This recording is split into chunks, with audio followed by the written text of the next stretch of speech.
Assalamualaikum warahmatullahi wabarakatuh. Hai audiens semua, perkenalkan kami dari kelompok 4 dengan nama kelompok yaitu Al-Akil yang artinya terpelajar.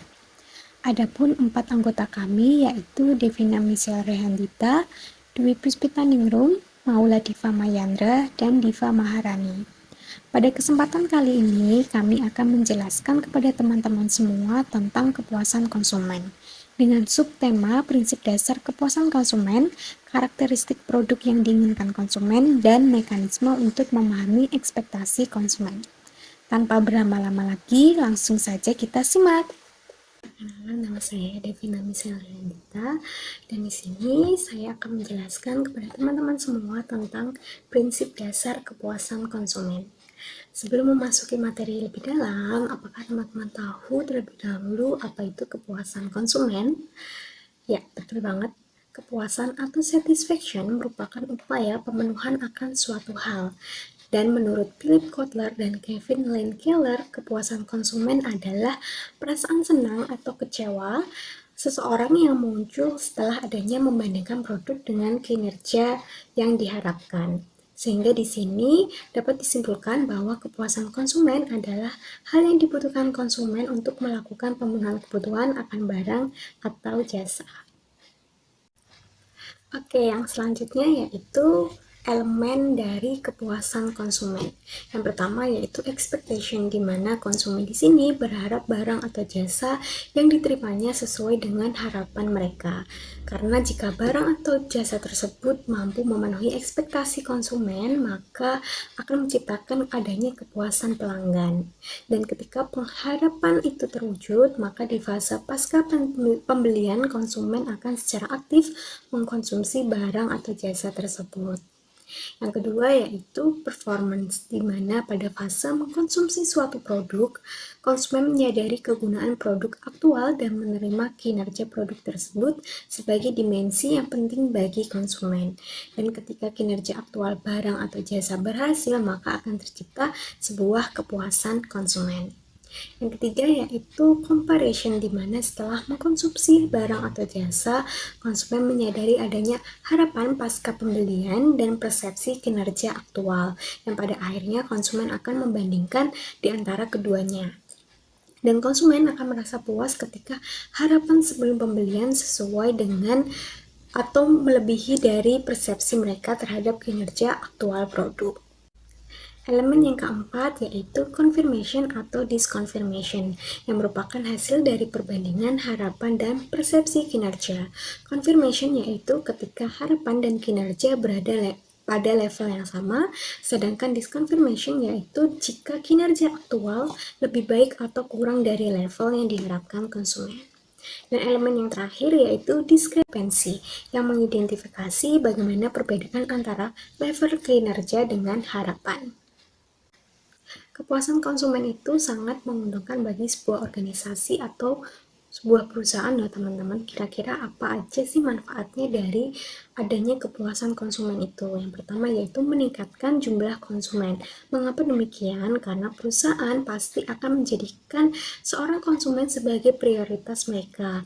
Apabila kebutuhan dan keinginan konsumen terlayani dengan baik, pasti akan semakin banyak konsumen yang datang dan mengkonsumsi barang atau jasa dari perusahaan tersebut. Yang kedua yaitu menguatkan brand awareness suatu bisnis. Sebab ketatnya persaingan, maka perusahaan akan memaksimalkan pelayanan terbaik kepada konsumen. Kepuasan yang didapatkan pelanggan akan mengundang lebih banyak pelanggan baru, sehingga brand sebuah perusahaan akan dikenal lebih luas oleh publik. Hal itu akan membentuk brand awareness yang menguatkan posisi brand suatu perusahaan.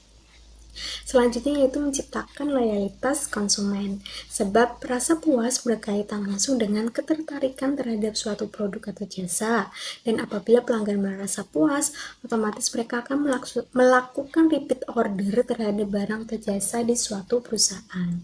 Dan yang terakhir yaitu menciptakan hubungan yang harmonis antara perusahaan dengan konsumen, karena perusahaan akan mampu memberikan layanan dan barang jasa terbaik sesuai keinginan konsumen. Dan dengan itu, maka konsumen akan menjadi loyal kepada suatu perusahaan. Perusahaan dan konsumen yang sama-sama diuntungkan tersebut, maka akan tercipta sebuah hubungan yang harmonis yang dapat memunculkan sebuah kepuasan konsumen. Baik, selanjutnya saya akan menjelaskan tentang faktor-faktor yang dapat mempengaruhi kepuasan dari konsumen. Yang pertama, ada kualitas produk. Kualitas produk adalah hal yang sangat mempengaruhi tingkat kepuasan dari pelanggan yang membelinya. Nah, setiap pelanggan pasti mengharapkan produk yang mereka beli memiliki kualitas yang tinggi. Yang kedua, kualitas pelayanan. Setiap tingkat kepuasan pelanggan juga dipengaruhi oleh kualitas pelayanan sebuah bisnis. Sebuah produk biasanya memiliki pesaing dalam bidangnya, namun seseorang pelanggan akan mudah berpaling pada produk yang memiliki layanan yang lebih bagus. Yang kedua, ada harga produk. Nah, harga produk ini ternyata juga memiliki faktor yang mempengaruhi penilaian kepuasan. Nah, jika suatu barang memiliki harga yang tinggi tapi tidak memiliki kualitas yang bagus, maka pelanggan akan lebih mudah kecewa. Nah, yang terakhir, yang keempat, ada kemudahan dalam mendapatkan barang. Cara mendapatkan produk inilah yang berpengaruh terhadap rasa puas pelanggan. Semakin mudah produk didapatkan, semakin banyak juga penilaiannya.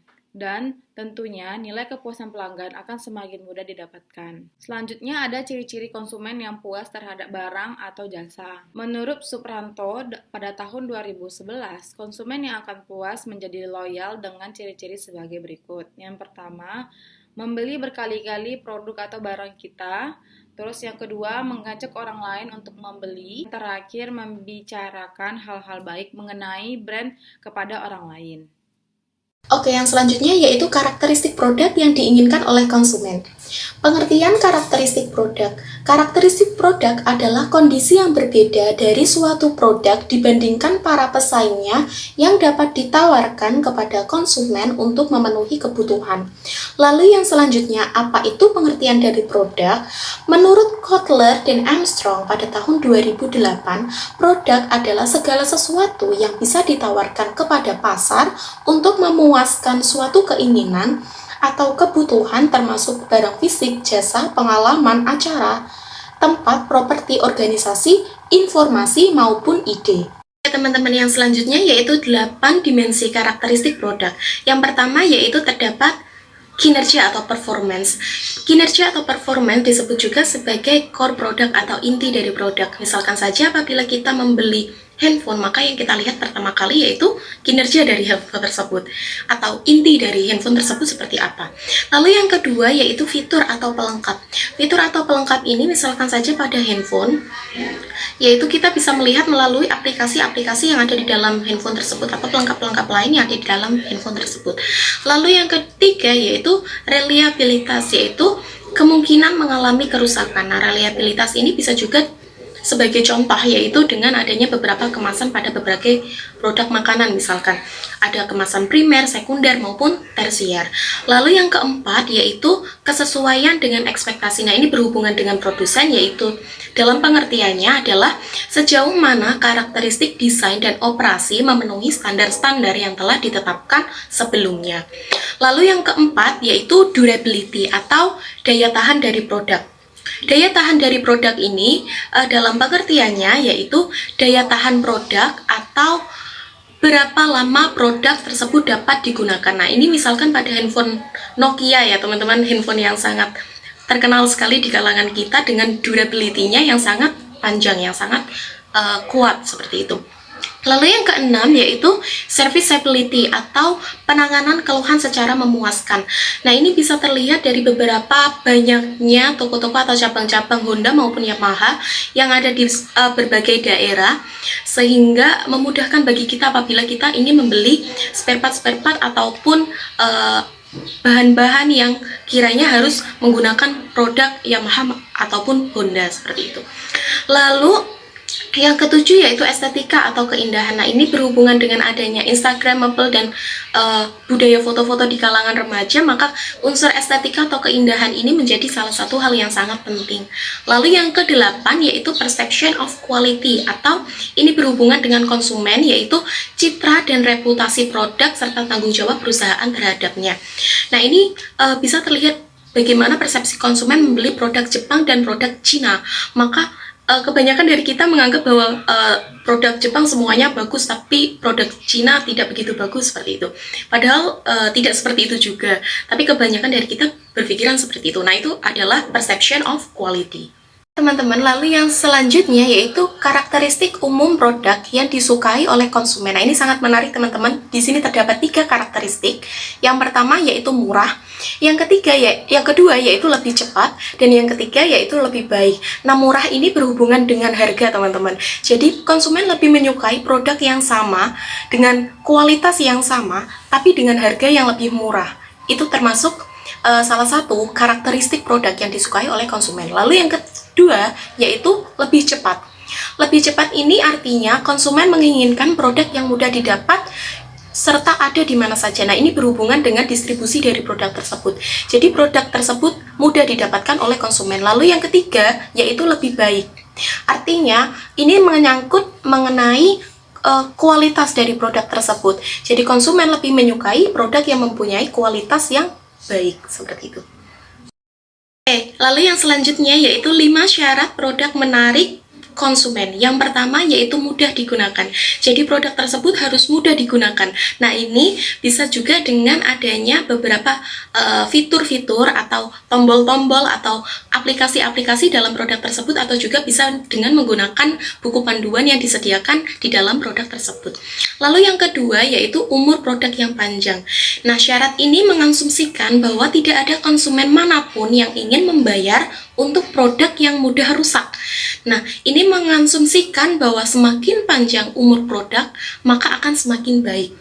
Lalu yang ketiga yaitu mudah diperbaiki. Produk mudah diperbaiki ataupun layanan purna jual yang responsif dan terpercaya. Nah, ini menyangkut mengenai layanan purna jual atau setelah konsumen membeli produk tersebut.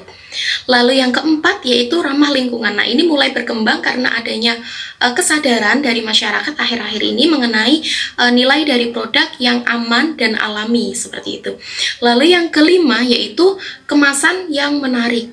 Kemasan yang menarik ini menyangkut bahwa fungsi kemasan tidak hanya untuk melindungi produk dan memberi informasi, tetapi juga memberi konsumen untuk tertarik. Assalamualaikum warahmatullahi wabarakatuh. Perkenalkan, nama saya Mauladi Pamahendra, dan di sini saya akan menjelaskan mengenai mekanisme untuk memahami ekspektasi konsumen. Jadi sebelum kita melangkah lebih lanjut, maka saya akan menjelaskan mengenai definisinya terlebih dahulu. Jadi, ekspektasi konsumen didefinisikan sebagai kumpulan pemikiran, keinginan, dan antisipasi yang mungkin ada dalam pikiran pelanggan selama dan setelah melakukan pembelian produk atau layanan. Sebagai contoh, ketika Anda membeli suatu produk, Anda ingin produk itu dapat memenuhi kebutuhan Anda secara efisien. Jadi, bahkan sebelum membeli produk apapun, konsumen memiliki daftar harapan atau ekspektasi yang ingin dipenuhi oleh produk tersebut. Oke, yang selanjutnya, jadi pentingnya pemahaman terhadap ekspektasi konsumen bagi produsen adalah dengan produsen mengetahui mengenai pemahaman terhadap ekspektasi konsumen, maka itu nanti akan berguna untuk meningkatkan kualitas produk dari produsen tersebut dan juga mencapai kepuasan total konsumen. Yang selanjutnya, dalam memahami ekspektasi konsumen, maka diperlukan kerangka kerja. Yang mana kerangka kerja ini berdimensi 2. Yang mana dimensi pertama itu mengklasifikasikan pendekatan yang dilakukan oleh produsen, yang mana itu bergerak dari mode reaktif ke mode proaktif. Kemudian dimensi kedua itu mengindikasikan tingkat pemahaman konsumen yang mungkin dicapai oleh setiap mekanisme, mulai dari tingkat pemahaman rendah hingga tingkat pemahaman tinggi. Selanjutnya, di sini ada grafik tingkat pemahaman ekspektasi konsumen. Mungkin bisa kalian lihat terlebih dahulu, bisa kalian cerna. Yang selanjutnya ada tingkatan pemahaman, yang mana sudah kalian lihat di slide sebelumnya, itu terdapat 3 tingkatan atau 3 level. Level pertama, ini merupakan tingkat pemahaman terendah terhadap ekspektasi konsumen yang dicirikan dengan mode reaktif. Pendekatan ini hanya ditujukan untuk menampung keluhan dari konsumen dan dicarikan langkah penyelesaiannya. Pendekatan ini tidak efektif dalam manajemen kualitas modern yang berfokus pada konsumen. Yang selanjutnya, level 2, memiliki pemahaman terhadap ekspektasi konsumen pada tingkat yang lebih tinggi, yaitu ditandai dengan pendekatan aktif untuk mendengarkan konsumen. Mekanisme pada level 2 ini didefinisikan sebagai pendekatan yang berkomunikasi dengan konsumen, tetapi masih memandang ekspektasi konsumen sebagai tujuan kedua, bukan sasaran utama yang ingin dipahami. Tujuan utama dalam pendekatan ini hanya untuk menjawab pertanyaan konsumen atau menjual lebih banyak produk atau memperkenalkan produk baru.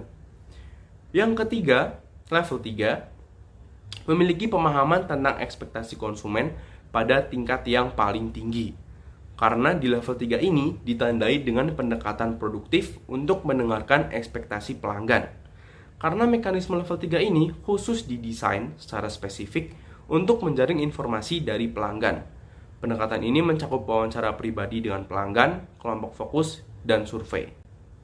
Sekian dari kelompok kami, semoga penjelasan dari kami bisa kalian tangkap, kemudian bisa kalian terapkan di kemudian hari. Sekian, wassalamualaikum warahmatullahi wabarakatuh. Terima kasih.